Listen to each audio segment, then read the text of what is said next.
हाय वही शौका जो भट्टे का मालिक है, जो जीप पर बैठकर बड़ी सड़क की तरफ जाता है। वही गोरा चिट्टा जिसका रंग माल्टे की तरह लगता है। हाय मैं मर जावा, इसकी नाक कितनी तीखी है और इसके नीचे मूंछें भी बड़ी प्यारी लगती हैं। तेरी शादी तो इसके साथ नहीं होने वाली जो तू इतनी तारीफें कर रही है। मेरा तो भाइयों जैसा है, फिटे मुंह तेरा जो ऐसी बात कहती है। परवीन के सीने में जैसे बौंचाल आया हुआ था। बहुत से आंसू थे जो आंखों के पीछे छुपे हुए थे। आंखों के अंदर जलन ही जलन भर रहे थे। परवीन की बर्दाश्त से जब सब कुछ बाहर हो गया तो वो फट पड़ी। खामोश हो जाओ, सब खामोश। परवीन ने इतना कहा और एक झटके से उठी और आंसू के घर से बाहर निकल गई। इसका कलेजा गम से फटा जा रहा था और इसके पैर तेज तेज घर की तरफ उठ रहे थे और इसकी नजरों के सामने कच्ची सड़क का लंबा सा एक रास्ता था जिसके दोनों अतराफ मुंजी अपने आखिरी दिन पूरे कर रही थी। दोनों तरफ सुनहरा जाल बिछा हुआ था। एक वट के साथ खाले में जाग उड़ाता पानी चलता था और वो फसलों को सैराब करता था, मुंजी की प्यास बुझाता था। वो कौन सा पानी था जो परवीन की प्यास बुझाता? परवीन लड़खड़ाते कदमों के साथ वट से परली तरफ होकर खाले के पास बैठ गई। पानी हाथों में लेकर अच्छी तरह मुंह पर छींटे मारने लगी। फिर थोड़ा सा पानी हलक से नीचे उतारा और एक चावल की मुंजर, चावल का सिट्टा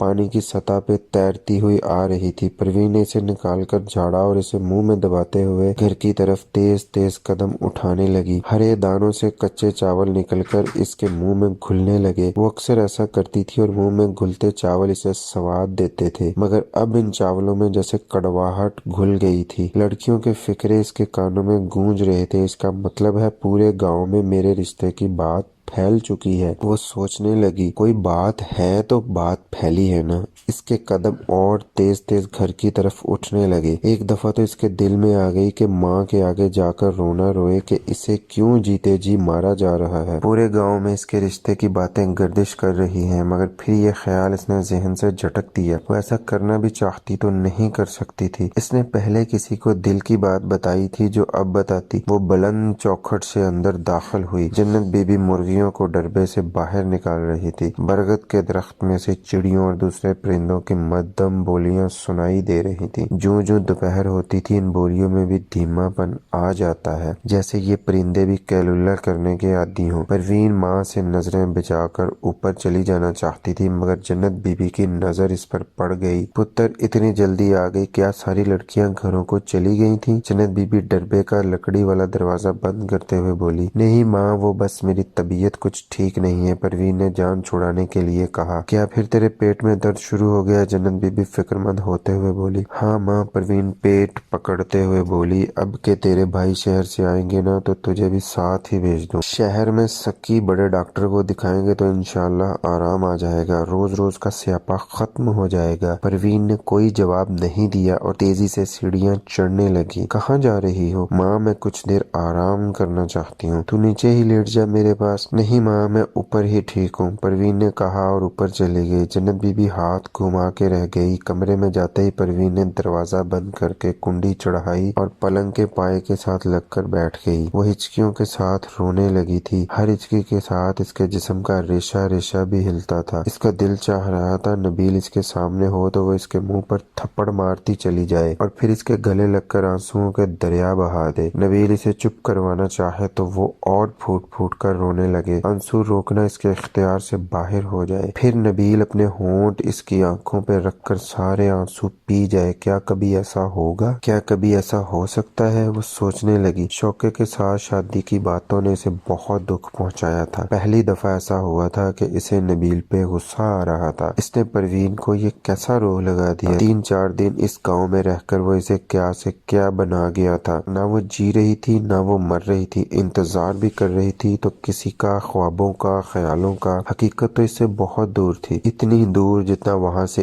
इंग्लैंड था। तो क्या हकीकत का चेहरा वो कभी ना देख सकेगी? क्या पता हकीकत का चेहरा तब नजर आए जब वक्त गुजर चुका हो, पानी सर से गुजर चुका हो, वो किसी और की हो चुकी हो। नहीं, मगर इसे तो किसी और का होना ही नहीं था। इसे तो इंतजार करना था आखिरी सांस तक, किसी अनहोनी का, किसी मौजे का। अगर कुछ भी ऐसा ना होता तो इसके मुकद्दर में इंतजार लिखा जा चुका था। नबील प्लीज वापस आ जाओ, आओ। परवीन नीचे आ वेख ये कोई खत आया है, अभी सतार बाऊ देकर गया है। परवीन अच्छी तरह से अपना चेहरा साफ करके नीचे आ गई। जन्नत बीबी खत बरगद के नीचे बने पत्थर के मुसल्ले पर रखकर अंदर चली गई थी। परवीन ने खत उठाया और इसे उलट पलट कर देखने लगी। जो ही इसकी नजर खत की पुष्ट पर लिखे नाम नबील पर पड़ी, इसका दिल धड़कना भूल गया। इसे यूं लगा जैसे बहुत बड़ा पहाड़ी चश्मा है जो इसके सीने के अन दरमियान से फूट पड़ा है। सफेद दूधिया बर्फीले पानी के छींटे आसमान से बातें करना चाहते हैं। वो चमकते सूरज को बोसा देना चाहते हैं। आसमान की बुलंदियों पर मौजूद सफेद बुर्राक बादलों से दोस्ती करना चाहते हैं। आसमान की नीलाहट से गले मिलना चाहते हैं। दरख्तों पर मौजूद परिंदों की चहचहाहट और तेज हो गई थी, या शायद परवीन को ऐसा लग रहा था। बरगद के नीचे दाना दुनका चुगती मुर्गियां भी अपनी बोली में बोलने लगी थीं। चूजे खुशी से जैसे फुदकने लगे थे। हर चीज जैसे रक्स करने लगी थी। सफेद दूधिया पानी जोर जोर से चट्टानों से टकरा रहा था। आवाज बुलंद हो रही थी, गूंज रही थी। इस गूंज में दुनिया का सबसे हसीन नगमा छुपा था। धूप में चमकते मोतियों जैसे छींटे परवीन को अपने मुंह में गिरते महसूस हो रहे थे। नबील के जाने के बाद ये इसका सबसे पहला राब्ता था। तपते अरमानों में ठंडी हवा का पहला झोंका था। ये हल्की हल्की खुश्क हवा, ये ठंडक परवीन के जिस्म जाँ में उतर गई थी। इस ठंडक ने परवीन के सारे जिस्म को लज्जतों व आसूदगी की हसीन वादियों में धकेल दिया था। इसके जिस्म के बाल खड़े हो गए थे। वो बाजू के खड़े होने वाले बालों को सहलाने लगी। मीठा मीठा दर्द जागने लगा। इसे यूं लगा जैसे जिस्म के हर हिस्से पर नबील के होंठ हों। वो होंठ जिस्म की सारी गर्मी चूस लेना चाहते हों, सारी हरारत जज़ब करके सारे बदन में ठंडक उतार देना चाहते हों। मगर ये ठंडक भी परवीन को तंग कर रही थी, इसकी बेचैनी बढ़ा रही थी। परवीन ने खत को सीने से साथ लगा लिया और ऊपर की तरफ भागी। पीछे से शायद जन्नत बीबी की आवाज आई थी, रुक तो सही, किसका खत है? मगर इसे कुछ सुझाई नहीं दे रहा था। कमरे में दाखिल होकर कुंडी चढ़ाकर पलंग पर लेटे लेटे इसे काफी सांस चढ़ गया था। इसने बड़ी नजाकत से खत को चाक किया। एक मशहूर सी खुशबू इसके रगो पै में उतर गई। ये कागज की खुशबू थी या लिखने वाले के लम्स की खुशबू थी? खत इसके हाथों में था और नजरें लिखी तहरीर पर। इसकी नजरें अल्फाज पर फिसलती चली गईं। इसने पुप्पी पुप्पा को सलाम लिखा था और लिखा था, कहने को इतना कुछ है कि कैसे लिखूं। जब से गांव से लौटा हूं हर पल आप लोगों की याद सताती है। इस तहरीर पर आकर परवीन की नजरें ठहर गईं। लोगों में वो खुद भी तो शमार थी। दिल एक दफा जोर से धड़का। चेहरे की तरफ खून बड़ी तेजी से लपका। इसके गाल अंगारों की तरह दहकने लगे। इसने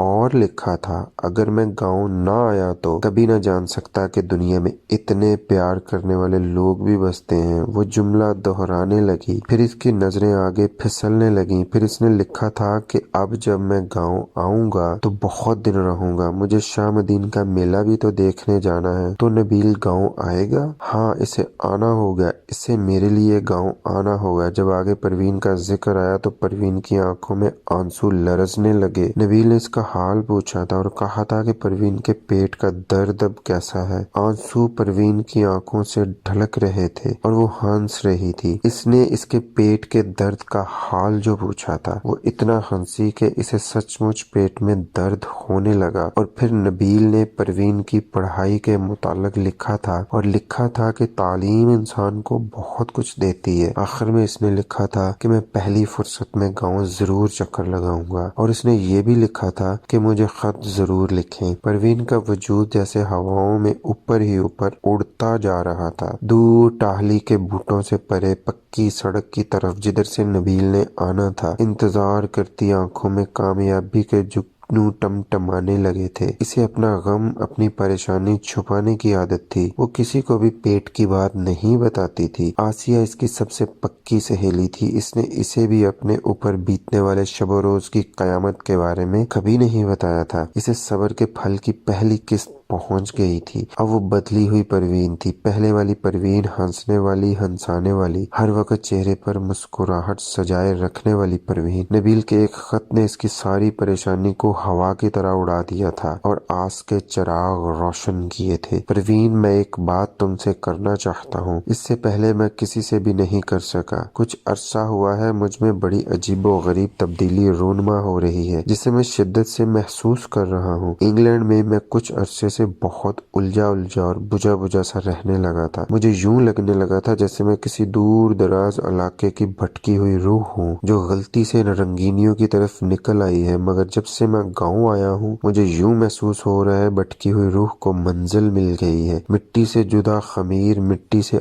आ मिला है। परवीन को नबील की बातें याद आई तो खुशी इसके अंदर नाचने लगी। हाँ नबील, तुम्हें यहाँ वापस आना, यही तुम्हारी मिट्टी है, यही तुम्हारी मंजिल है। मैं तुम्हारा आखिरी दम तक इंतजार करूंगी नबील, मैं तुम्हारा आखिरी दम तक इंतजार करूंगी। परवीन भागती हुई नीचे उतरी थी। खुशी इसके अंग अंग से फूट रही थी। इसकी चुनरी सर से उतर गई। रेशमी जुल्फें ठोड़ी, गालों और होंठों को चूमने लगी थी। झील सी गहरी आंखों में शाम की सुर्खी उतरी हुई थी। माँ माँ, ये देखो नबील का खत आया है इंग्लैंड से। परवीन खत माँ की नजरों के सामने करते हुए बोली। जन्नत बीबी के सपाट चेहरे पे यकदम रौनक आ गई। सच बता, नबील का खत ही है ना ये? जन्नत बीबी अपनी चुनरी संभालते हुए बोली। हाँ माँ, रब दी सौ, नबील का खत है। परवीन का अपनी जगह खड़ा होना मुहाल हो रहा था। क्या लिखा है इस बेईमान ने, मुझे पढ़ के तो सुना। जन्नत बीबी खत को घूरते हुए बोली। माँ, इसने लिखा है, ठहर यहाँ बैठ, मैं तुझे आराम से बताती हूँ। जल्दी बता, वो खैर खैरियत से तो है ना? हाँ माँ, बिल्कुल खैरियत से है। लिखता है, जब से गाँव से गया हूँ आप लोग बहुत याद आते हैं। अच्छा, इसने ये लिखा है? हाँ माँ, आगे सुन। या खुदा तेरा शुक्र है, जन्नत बीबी दुआ की सूरत हाथ उठाते हुए बोली। नबील कहता है, अगर मैं गाँव ना आया होता तो कभी ना जान सकता कि दुनिया में इतने प्यार करने वाले लोग भी होते हैं। जन्नत बीबी की आंखें धीरे से आंसू बहाने लगी। वो चुनरी के पल्लू से आंखें मलने लगी। माँ, इसने कहा है कि मैं कुछ परेशान हूँ, दुआ करें, रब खैर करे।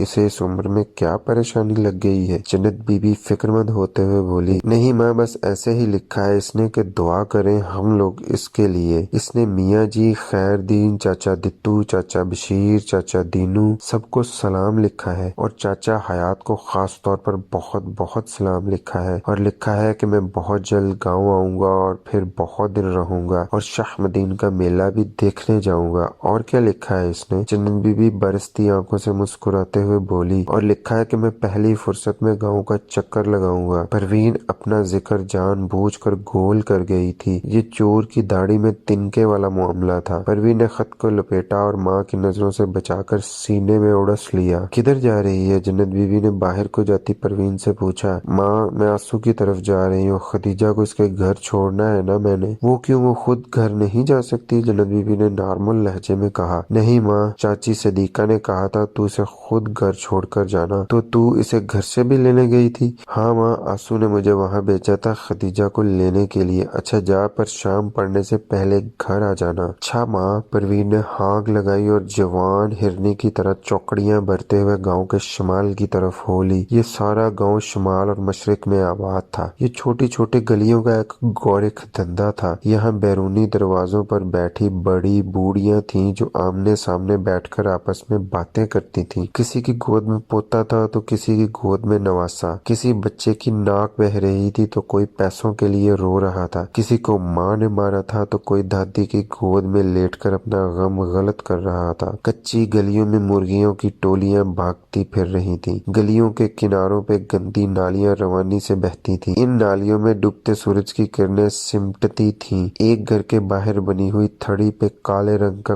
कुत्ता बैठा था। मुर्गियां इधर जाने से कतराती थीं। गलियों से परे बैलों की जोड़ियां चलती थीं। इनके गले में पड़ी टलियां टन टन बजती थीं। ऐसी ही टन टन परवीन के दिल में भी हो रही थी। सदा माई सलाम। परवीन घर से बाहर थड़े पे बैठी ज़ईफुल उम्र औरत को सलाम करते हुए बोली। वालेकुम अस्सलाम दिए, आज बड़ी खुश है, खैर है ना? सदा माई बोली। हाँ अम्मा जी, मैं आज बड़ी खुश हूँ। परवीन इसी के लहजे में जवाब देते हुए बोली। 110 वरे हो गए इसको डीकते। पता नहीं मुझे लेने क्यों नहीं आता।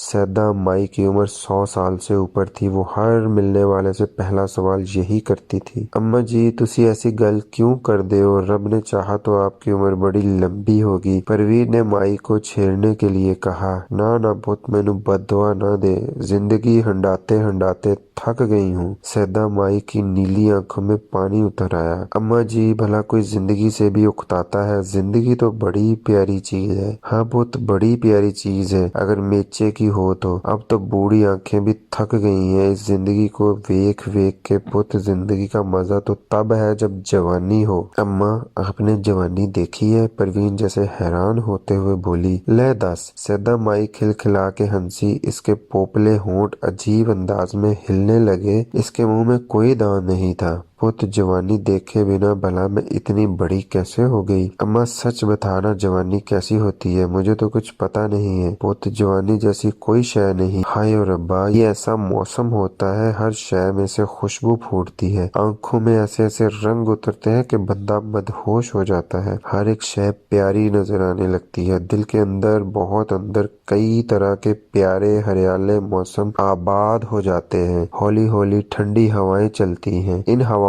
में ऐसी बास होती है जो पहले कभी न सूंघी हो, ऐसा गौन होता है जो पहले कभी न सुना हो। इस मौसम में बेरी और जामुन की छां होती है, ठंडे पानियों की मिठास होती है।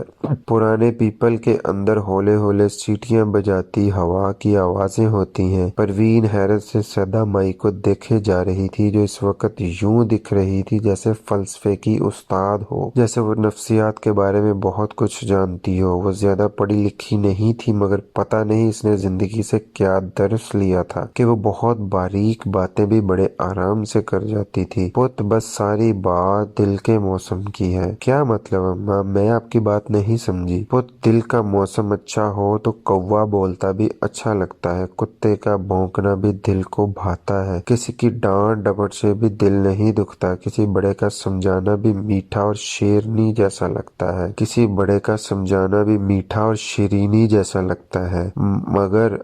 मगर अगर दिल का मौसम वीरान और बेआबाद हो तो कोई कोयल कूकती भी जहर लगती है, किसी का जरा सा ऊंचा बोलना भी रुला देता है, किसी के नसीहत भी कानों को बहुत भरी लगती है, किसी की नसीहत भी कानों को बहुत बुरी लगती है। परवीन बड़ी महवियत से सैदा माई की बातें सुन रही थी। वो अपनी दराज पटपटाती आंखों के साथ बड़े गौर से सैदा माई को देख रही थी। सैदा माई की उम्र 100 से ऊपर थी। किसी का ख्याल था 105 साल है, कोई इससे ज्यादा बताता था, जबकि माई खुद को 110 साल का गर्दानती थी। इसकी कमर रकू की सूरत में झुक गई थी। वो भी सहारे के बगैर चलती थी। वो चलती तो यूं लगता जैसे पानी में तैर रही है। इसकी नजर बिल्कुल ठीक थी, बस थोड़ी सी धुंधला जरूर गई थी। वो कानों से बिल्कुल ठीक सुनती थी। इसके कान 4-5 जगहों से छिदे हुए थे। इस उम्र में भी इसकी रंगत सुर्ख सफेद थी। खून की सुर्खी की वजह से हर वक्त इसका चेहरा लचकता रहता था। वो इस उम्र में भी अपने सारे काम खुद करती थी, यहाँ तक कि भैंसों को चारा डालना भी इसने खुद ही अपनी जिम्मेदारी बना लिया हुआ था। माई की 6 लड़कियां थी जो अपने अपने घर की हो चुकी थी और जवान बाल बच्चों और पोतों वालियां थी। माई के 5 लड़के थे, वो भी अपने अपने घरों में रहते थे। माई सबसे छोटे लड़के के पास रहती थी। इसका एक बेटा एबनॉर्मल था, वो भी माई के साथ ही रहता था। माई गांव की गलियों में जिधर जिधर जाती वो इसका दुम छुला बन के इसके पीछे पीछे चलता। इसका नाम लतीफ था, अब्दुल लतीफ। अम्मा आप जवानी में तो बहुत खूबसूरत होंगी। परवीन सैदा माई की आंखों की तरफ गौर से देखते हुए बोली तो माई बड़ी जोर से हंसी। इसकी हंसी का भी एक खूबसूरत अंदाज था। यूं लगता था मुख्तसर से वजूद से अब सांस बाहर नहीं आएगा, मगर सांस वापस आ जाता। किसी की राह देखने वाली माई का इंतजार और तवील हो जाता। हाँ बहुत लोग तो यही कहते थे कि मैं बहुत खूबसूरत थी। कौन कौन कहता था? परवीन दिलचस्पी से बोली। सब ही। मेरा मतलब है मेरे घर वाले, बाहर वाले, गांव के लोग। बाहर वालों में कोई खास तौर पर भी कहता था कि आप बहुत खूबसूरत हैं। तो बड़ी शैतान हो गई है, अब बड़ी हो गई है ना? सैदा माई एक दफा फिर जोर से हंसी। अच्छा बता ना अम्मा, और कौन कहता था? पूरे गाँव में वाहिद माई थी जिसके साथ परवीन ऐसी बातें कर लेती थी। लतीफ का प्यो कहता था। नाम क्या था इनका? परवीन मूड़े पर सीधी होते हुए बोली। नाम पुत ना, नाम नहीं लेते सिर के साईं का, तुझे पहले भी कहा था। वो क्यों अम्मा? परवीन माई के और करीब होते हुए बोली। नहीं बस नहीं लेते, बुरा समझा जाता है। अच्छा तो उन्होंने कब कहा आपको खूबसूरत? परवीन बेचैन होते हुए बोली। शादी के 1 वरे बाद। सैदा माई दूर कहीं देखते हुए बोली।